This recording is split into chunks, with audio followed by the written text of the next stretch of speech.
Hala, Arjo Ataide lumuhod at nagmakaawa kay Maine Mendoza.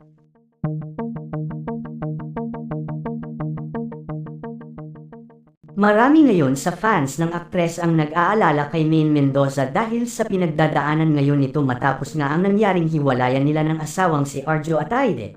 Ayon nga sa ilan baka umano hindi nito makayanan ang mga nangyayaring ito sa buhay ngayon ni Maine Mendoza. Halos durog na durog nga daw ngayon ang puso ni Maine sa ginawang panloloko sa kanya ng asawang si Arjo Ataide.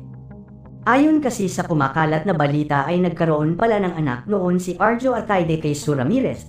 At ito nga ang isa sa naging dahilan kung bakit tuluyang naghiwalay si Maine at Arjo.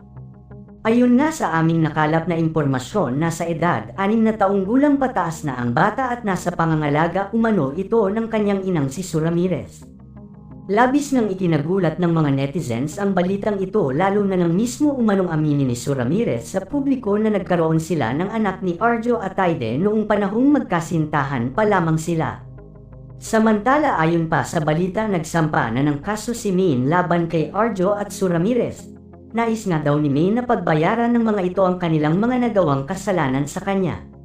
Laking gulat nga daw ni Arjo nang gawin ito ni Maine dahil buong akala daw nito ay naghiwalay sila ng maayos ni Maine dahil nag-usap daw sila noon bago pa man sila tuluyang maghiwalay.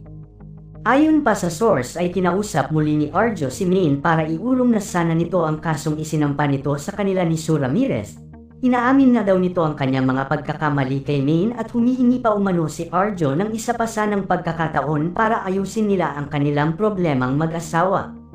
Ayon pa sa source ay humihingi pa ng isang chance si Arjo kay Maine kung kaya pa daw sana nilang maayos ang kanilang pagsasama.